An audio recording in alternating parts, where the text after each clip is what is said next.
Hello and welcome to the third Republican primary debate night 1 coverage here at the Florida State University.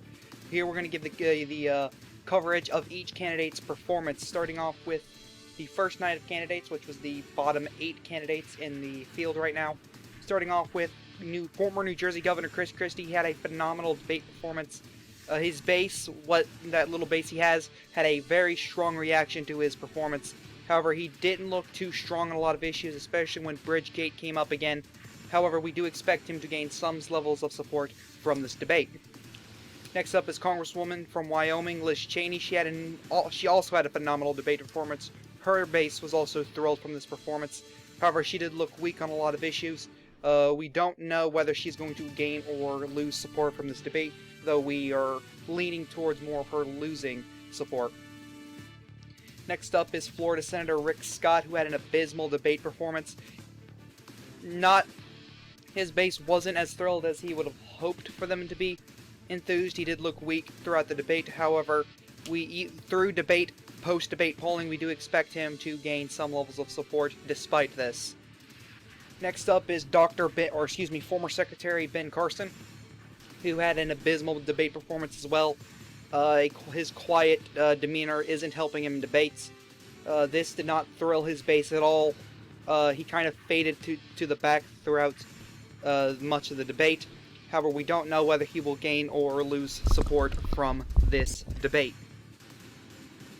Next up is rapper Kanye West, who had a pretty solid debate performance. His base was on his performance. They weren't too happy, but they weren't too upset over it. He did look strong on most of the issues, as he typically does. We do expect him to gain a good amount of support from this debate. Next up is Minnesota Governor Mike Lindell, who had an average debate performance. This is his first debate being on here. However, his base was not happy about him being throughout this debate, as he kept talking about the rigged 2020 election, as he called it. However, he looked strong throughout the debate on multiple issues. However, we do expect him to lose supporters, as one person has quoted during the debate, "What a nut job." Next up is Massachusetts Governor Charlie Baker, who had an abysmal debate performance, which is abnormal, considering he had pretty strong performances throughout the past 2 debates. His base was, however, pretty thrilled over his debate performance overall. He looked pretty weak throughout the debate. We do expect him to lose support over this, however. And the man at center stage was Nebraska Senator Ben Sasse, who had a below-average performance here tonight. His base was kind of thrilled with this performance. He looked pretty strong throughout the debate, and we do expect him to gain some levels of support through post-debate polling. Welcome to night 2 of the third Republican primary debate coverage at Florida State University. The top 10 candidates did debate throughout the night. Starting out, let's show you the results of the debate performances. First off is Texas Senator Ted Cruz, who had a pretty off night during the debate, having a below-average performance. His base was still thrilled with him, however, he did look pretty weak on a couple of the issues, especially when election integrity came up center stage. We don't know whether he will gain or lose support from this debate, however. Next up is Texas Governor Greg Abbott, who had a pretty solid debate performance. His base was hugely impressed with his performance. However, he did look weak on a couple of issues. However, we don't know whether or not he will gain or lose support from this debate. Next up is former UN Ambassador Nikki Haley, who had a pretty great performance. Her base was really happy with her performance. However, she did look weak on a couple of issues. We don't know whether she will lose or gain support from this debate. Next up is Maryland Senator Larry Hogan, who had a pretty solid debate performance. However, his base was not thrilled with him, as he was throwing out some more conservative than they are typically used to him being. He looked pretty strong on a lot of the issues. However, we do expect him to lose support due to him throwing out more conservative ideas during this debate. Next is Utah Senator Mitt Romney, and after 2 pretty solid debate performances, he has fluttered down the tubes in a pretty awful debate performance, one of the worst out of all 18 candidates, as well as the 14 others on the Democrat side. His base was kind of thrilled with him. from his performance. He kind of faded in the back throughout this debate. However, due to his name recognition alone, we do expect him to gain some levels of support from this debate. Next up is West Virginia Governor Jim Justice, who decided to actually put on his big boy pants and not be lazy during this debate. And he had a pretty solid debate performance too, as he was actually trying. However, his base was not too thrilled with him. They're still upset over him not really trying over the last debate. He looked pretty strong on a lot of the issues. However, we don't know whether he will gain or lose support from this debate. Next up is Missouri Senator Josh Hawley, who had a pretty solid debate performance overall. His base was kind of thrilled with him, kind of not. He looked pretty strong throughout the debate, however we don't know whether he will gain or lose support. Next up is Tucker Carlson, who had a pretty abysmal debate performance, similar to Mitt Romney, who had great performances the past two debates. Carlson this time around didn't have that great of a performance. His base was definitely unhappy with him.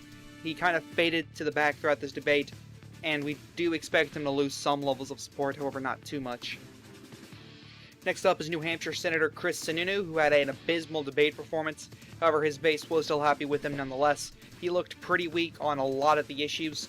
However, we do expect him to gain some levels of support since he is the second he is second from center. Next up is Florida Governor Ron DeSantis, who had a pretty solid debate performance. However, his base kind of was a bit upset with his performance. We don't know why. He did look pretty weak on a lot of the issues. We don't know whether he will gain or lose support from this debate.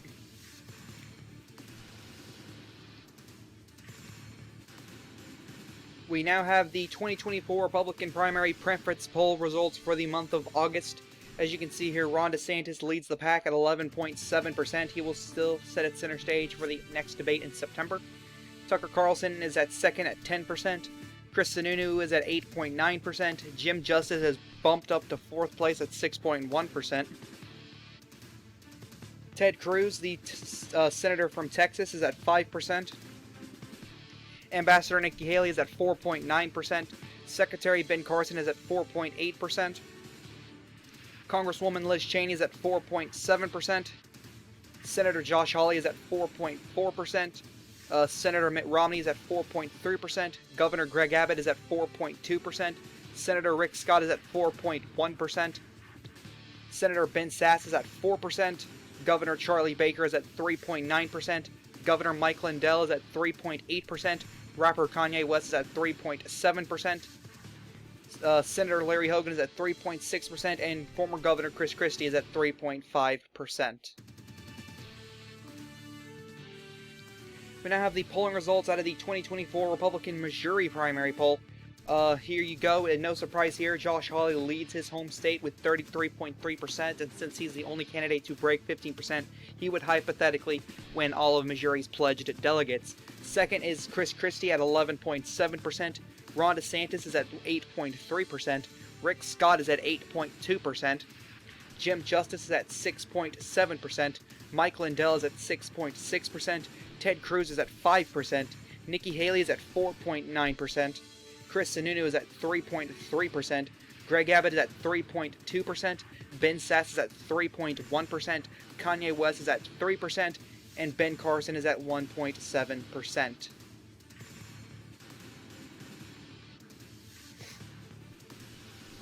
We now have the polling results out of the Republican Georgia primary poll that was released. And at first place, a surprise here is Governor Ron DeSantis is at first in place in Georgia. And Rick Scott also has broken 15%. He's at 15%, the minimum to obtain delegates.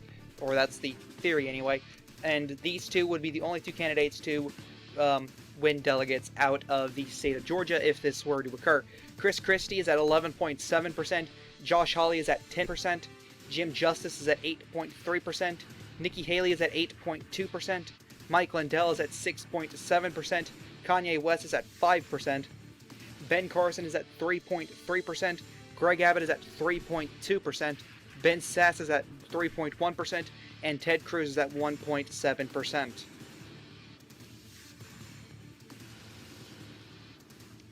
We now have the results out of the 2024 Republican South Dakota primary poll. And at first place is Governor Ron DeSantis, who sits at 21.7%. And since he's the only candidate to break 15%, he would hypothetically win all of South Dakota's pledged delegates. Chris Christie is at 11.7%. Tucker Carlson is at 10%, Josh Hawley is at 9.9%, Rick Scott is at 9.8%, Mike Lindell is at 6.7%, Jim Justice is at 5%, Nikki Haley is at 4.9%, Ted Cruz is at 3.3%, Ben Carson is at 3.2%, Greg Abbott is at 3.1%, Ben Sass is at 3%, Kanye West is at 2.9%, Mitt Romney is at 1.7%, and Liz Cheney is at 1.6%.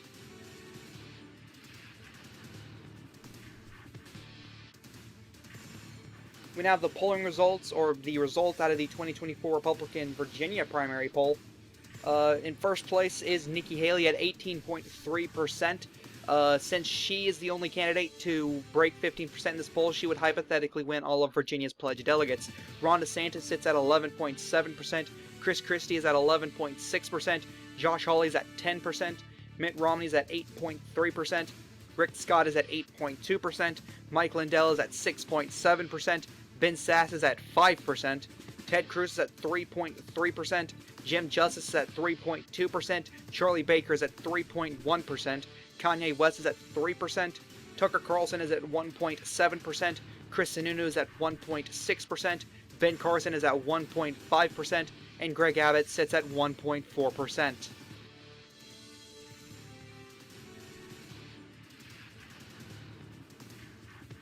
Welcome to the coverage of the third Democrat primary debate night 1 that is being hosted at Butler University. Let's take a look at how the candidates performed. On the first night, Kyrsten Sinema, senator from Arizona, had a phenomenal debate performance, considered the best of this month, or one of the best. However, her base was not happy with her for whatever reason. She kind of faded through the back despite her phenomenal debate performance, and due to her fading to the back, we don't know whether she will gain or lose support from this debate. Vice President Kamala Harris had an average debate performance, an above-average performance. Her base was kind of disappointed with the performance, considering her performances doing her speeches on the Senate floor. However, she looked pretty strong throughout the debate. However, we do expect her to lose some levels of support from this debate. Next up is Georgia Governor Stacy Abrams, who had a pretty phenomenal debate performance herself.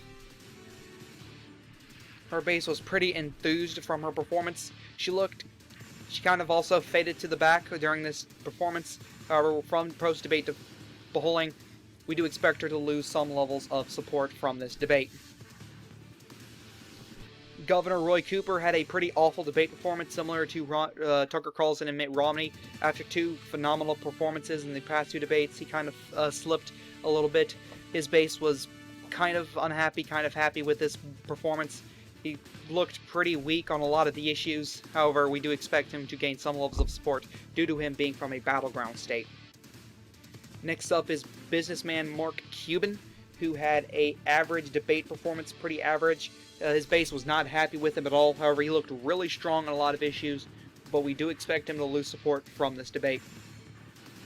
Secretary Pete Boudeja had a below-average debate performance.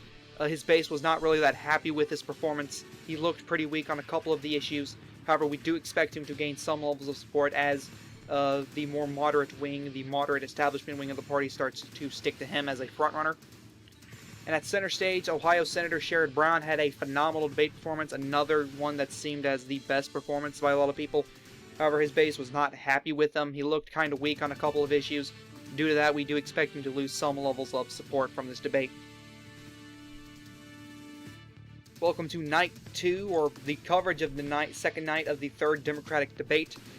Amy Klobuchar, senator from Minnesota, had a below-average debate performance. Her base was not really happy with her performance. However, she looked pretty strong on a lot of the issues when it came up. We do expect her to gain some levels of support from this debate. Businessman Howard Schultz had an average debate performance. His base was really happy with his performance. However, he even looked strong on a couple of the issues. He's starting to get better at the debate. However, we do expect him to lose some levels of support despite this. Senator John Fetterman, he had a below-average debate performance.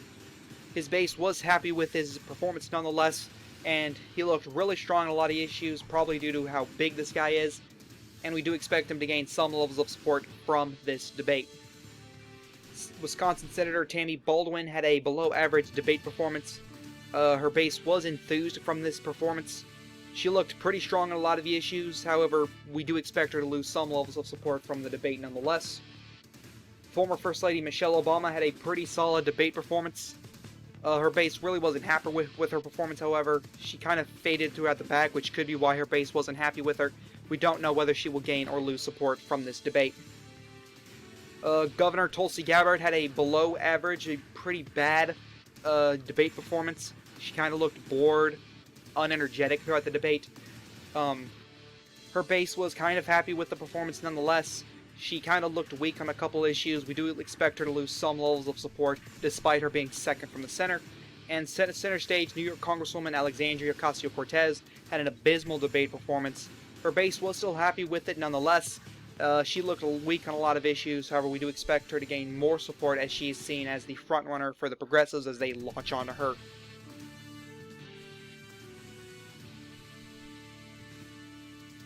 We now have the 2024 Democrat primary preference poll results for the month of August. Sherrod Brown sits at the top of the mountain still at 12.5%. Kamala Harris is in second at 9.2%. Tulsi Gabbard's at 8.4%. Howard Schultz is at 7.5%. Mark Cuban is at 6.7%. Pete Buttigieg is at 6.6%. AOC is at 6.5%. Michelle Obama is at 6.4%. John Fetterman's at 6.3%, Roy Cooper's at 5.9%, Kyrsten Sinema's at 5.8%, Stacey Abrams at 5.7%, Amy Klobuchar is at 5.6%, and Tammy Baldwin is at 5.5%.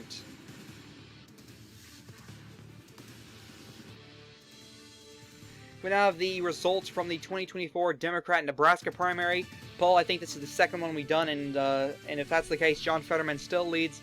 It still leads in Nebraska, and the second time we are updating you on the polling average, John Fetterman sits at 20%, and if this were to occur, since he's the only one who's broken 15%, he would hypothetically win all of Nebraska's pledged delegates. Kamala Harris is at 11.7%, AOC is at 10%, Amy Klobuchar is at 9.9%, Stacey Abrams at 9.8%, Tammy Baldwin's at 9.7%, Roy Cooper is at 8.3%, Sherrod Brown's at 6.7%, Mark Cuban's at 5%, Howard Schultz is at 3.3%, Michelle Obama's at, that's supposed to say 3.1%, excuse me, Kyrsten Sinema's at 1.7%, and Tulsi Gabbard's at 1.6%. We now have the results out of the 2024 Democrat Idaho primary poll. And John Fetterman is at 21.7%. He leads this poll, and if this were to hypothetically occur, he would win all of Idaho's pledged delegates since he's the only one over 15%. Kamala Harris is in second at 11.7%. Sherrod Brown is at 8.3%. AOC is at 8.2%. Roy Cooper is at 8.1%. Stacey Abrams is at 8%. Amy Klobuchar is at 7.9%. Tammy Baldwin is at 7.8%. Mark Cuban is at 5%. Michelle Obama is at 3.3%. Howard Schultz is at 3.2%. Tulsi Gabbard's at 3.1%. Pete Buttigieg is at 1.7%. And Kyrsten Sinema is at 1.6%.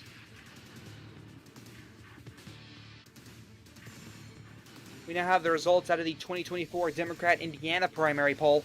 And Pete Buttigieg sits at the top at 31.7%. However, his lead is narrowing ever so slightly. However, we don't expect him to lose the state if he were to remain until Indiana. And if this were to hypothetically occur, he would win all of Indiana's pledged delegates since he's the only one over 15%. AOC is at 8.3%. Roy Cooper is at 8.2%. Stacey Abrams is at 8.1%. Amy Klobuchar is at 8%, Tammy Baldwin is at 7.9%, Kamala Harris is at 6.7%, Sherrod Brown is at 5%, Tulsi Gabbard is at 4.9%, Michelle Obama is at 3.3%, Howard Schultz is at 3.2%, Kyrsten Sinema is at 1.7%, and John Fetterman is at 1.6%.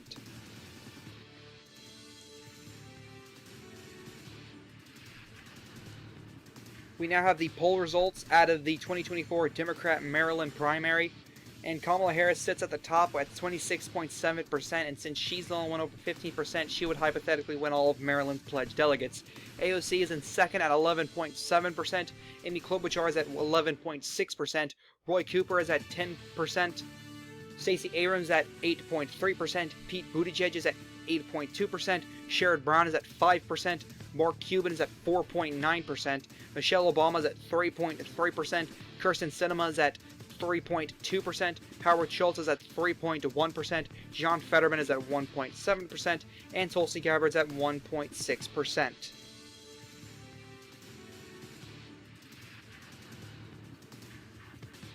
We now have some general election polling for the 2024 election. This time we pit up Larry Hogan against Roy Cooper in Missouri.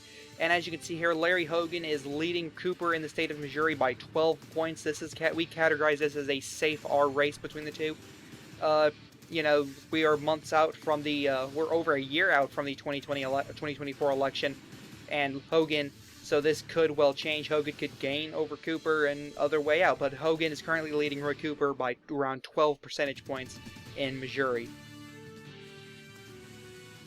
We have some more 2024 general election polling, this time out of Kentucky. We've put up Charlie Baker and Alexandria Ocasio-Cortez, and Baker is leading AOC by around 31 percentage points. We categorize this as a landslide R victory for Baker if this were to occur. AOC not really polling so well, kind of actually underperforming Joe Biden by the lots in Kentucky. We have more 2024 general election polling. This time in the state of Texas, where we put up Ben Sasse against Sherrod Brown. Ben Sasse is leading Sherrod Brown by 2 percentage points in the state, which this is actually an underperformance of Donald Trump. It seems like Trump supporters have classified it as they wouldn't vote, or they would vote third party. Some have actually even said they'd vote for Sherrod Brown in this case, which is telling, if you ask me. Some more 2024 general election polling, this time out of Nebraska's 2nd Congressional District. As you can see here, Tulsi Gabbard versus Charlie Baker. Gabbard actually leading in this district by around 2 percentage points, which shows, as many people said, she won't even win this district. However, it seems like that she's polling pretty well in this district. At a rally in Stamford, Connecticut, Candace Owens came out and threw her support behind Tucker Carlson, saying that he will do something that Donald Trump couldn't do, and drain the swamp of the establishment crooks in Washington from both the Republican and Democrat parties. Candace Owens has been seen as a potential VP choice for multiple candidates, and including Tucker Carlson, so this could help boost her chances as being Carlson's VP choice if that were to occur. At a rally in Castlewood, South Dakota, the scandal-plagued governor of South Dakota, Kristi Noem, came out and endorsed Ron DeSantis for the presidency. Noem used to be considered a top VP choice by many pundits. However, due to her scandal, she's kind of lost her relevancy, so we don't know if this will hinder or not DeSantis' campaign. We'll just have to wait and find out.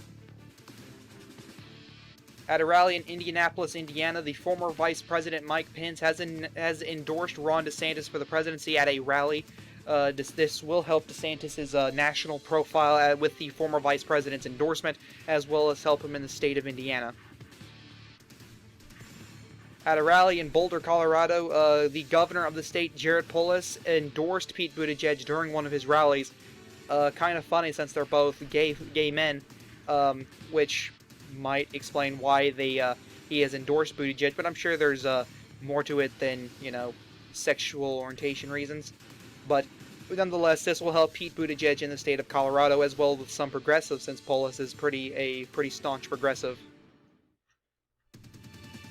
In a rally in Louisville, Kentucky, the governor of the state, who is currently up for re-election, and he's currently running for re-election, that is set for November, Governor Andy Beshear hasn't endorsed Pete Buttigieg for the presidency. These two are pretty close ideologically, moderate on some issues, populist on others, pretty close to one another when it comes to their political ideology.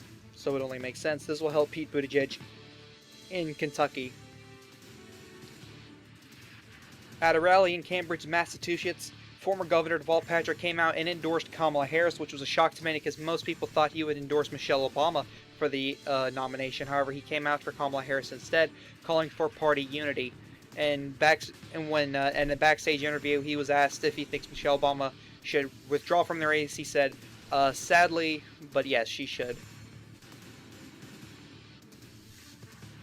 At a rally in Boston, Massachusetts, Congresswoman Ayanna Pressley has endorsed her good friend AOC for the presidency. These two are part of the House group known as the Squad, so this only made sense.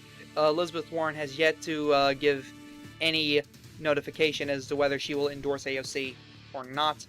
However, she's saying she is sticking with her endorsement of Kamala Harris.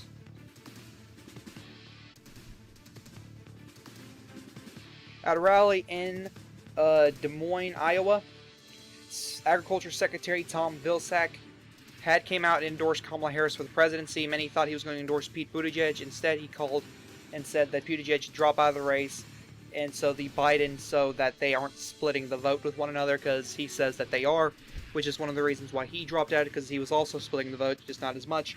He called on Buttigieg to withdraw from the race and allow Harris to win the nomination pretty easily. At a rally in Phoenix, Arizona, Congressman Ruben Gallego came out and endorsed AOC during one of her rallies. Pretty shocking, but Gallego, a pretty staunch progressive himself, says that AOC is the true progressive star in the race and will defeat whatever crooked, racist Republican that they manage to scrap up. At a rally in Baltimore, Maryland, Governor John Delaney came out and endorsed Kamala Harris during one of her rallies, saying that she is the future of the party and that we all need to unite around her. During a Harris rally in Portland, Oregon, Senator Ron Wyden, who's pretty popular statewide, came out and endorsed Kamala Harris for the presidency. Senator Rick Scott has announced that he is retiring from the Senate whether or not he wins the nomination for the presidency. He's saying his duties in the Senate are over and he is now focused on the presidency, doesn't plan on running for re-election, which opens the Republican field wide open. We now have the fundraising report for the month of August, and I can't say that every candidate has met the donation threshold for the upcoming debates. Senator Chris Sununu has 17,700 donations, Tammy Baldwin has 9,800 donations, John Fetterman has 16,500 donations, Amy Klobuchar has 5,300 donations, Rick Scott has 13,900 donations, Sherrod Brown has 15,000 donations, Stacy Abrams has 5,600 donations, Jim Justice has 16,600 donations, Ben Sass has 5,100 donations, Greg Abbott has 10,600 donations, Mike Lindell has 7,100 donations, Ben Carson has 7,600 donations, Kanye West has 12,200 donations, Charlie Baker has 9,700 donations, Larry Hogan has 6,200 donations, Michelle Obama has 7,200 donations, Kirsten Sinema has 19,500 donations, Mitt Romney has 7,000 donations, Josh Hawley has 5,800 donations, AOC has 11,900 donations, Howard Schultz has 43,100 donations, Roy Cooper has 5,800 donations, Tulsi Gabbard has 6,400 donations, Mark Cuban has 10,000 donations, Liz Cheney has 5,100 donations, Pete Buttigieg has 20,200 donations, Kamala Harris has 5,800 donations, Nikki Haley has 6,400 donations, Chris Christie has 7,700 donations, Tucker Carlson has 24,700 donations, Ron DeSantis has 18,900 donations, and Ted Cruz has 6,800 donations. And we now have the lineup for the next debates for the next month. At the 4th Democrat debate, the night one lineup, they split it in half, unlike the Republicans who kind of cut the top 10 in one debate and the rest on the previous debate. For the first debate lineup, we have Stacey Abrams, Roy Cooper, John Fetterman, Michelle Obama, Tulsi Gabbard, Kamala Harris, and Sherrod Brown at center stage. On the second night lineup, we have Tammy Baldwin, Amy Klobuchar, AOC, Kirsten Sinema, Pete Buttigieg, Howard Schultz, and Mark Cuban at center stage. For the 4th Republican primary debate, the night one lineup has the bottom 8 candidates. We have Chris Christie, Larry Hogan, Kanye West, Mike Lindell, Charlie Baker, Ben Sass, Rick Scott, and Greg Abbott at center stage. Some of these candidates moving back down to the bottom at the undercard debate, and some going up to the main event debate, I guess you could say. The second night lineup, we will see Mitt Romney, Josh Hawley, Liz Cheney, Ben Carson, Nikki Haley, Ted Cruz, Jim Justice, Chris Sununu, Tucker Carlson, and Ron DeSantis at center stage. And the 6th Republican primary debate will be held on October 3rd and 4th. It'll be held in Columbia, South Carolina, at the University of South Carolina, hosted by the New York Times, which is amazing. And here are the requirements. You need to hit 5,500 unique donors. You need to be in the top 16 in the national average by August 30th. Meaning, actually that should say September 30th, not August 30th. However, that means that two Republicans who are typically two Republicans, the bottom two Republicans, will be out. And you also need to hit 3% or more in 5 state polls or more. The 6th Democrat primary debate will be held on October 10th and 11th, located at Atlanta, Georgia, in the Georgia State University, which will be hosted by the Associated Press. And here are the requirements. You need 5,500 unique donors, 4% or more in the national average, and you need 3% or more in 5 state polls. And here are the candidates so far. We have 18 Republicans and 14 Democrats. Nobody dropped out this month. These candidates are all in the race for the White House. Here are the candidates on the Republican side. New Hampshire Senator Chris Sununu, Florida Senator Rick Scott, West Virginia Governor Jim Justice, Nebraska Senator Ben Sasse, Texas Governor Greg Abbott, Minnesota Governor Mike Lindell, former HUD Secretary Ben Carson, rapper Kanye West, Massachusetts Governor Charlie Baker, Maryland Senator Larry Hogan, Utah Senator Mitt Romney, Missouri Senator Josh Hawley, Wyoming Congresswoman Liz Cheney, former UN Ambassador Nikki Haley, former New Jersey Governor Chris Christie, Florida Governor Ron DeSantis, Fox News host Tucker Carlson, and Texas Senator Ted Cruz. And the Democrat candidates still in the race is Wisconsin Senator Tammy Baldwin, Pennsylvania Senator John Fetterman, Minnesota Senator Amy Klobuchar, Ohio Senator Sherrod Brown, Georgia Governor Stacey Abrams, former First Lady Michelle Obama, Arizona Senator Carson, New York Congresswoman AOC, businessman Howard Schultz, North Carolina Governor Roy Cooper, Hawaii Governor Tulsi Gabbard, Transportation Secretary Pete Buttigieg, businessman Mark Cuban, and Vice President Kamala Harris. See you guys next time. Thank you guys so much for watching. There is a new poll that'll help me in the next episode down in the comments below. And go follow my Twitter at Chaotic Politics. This is the Chaotic One saying peace.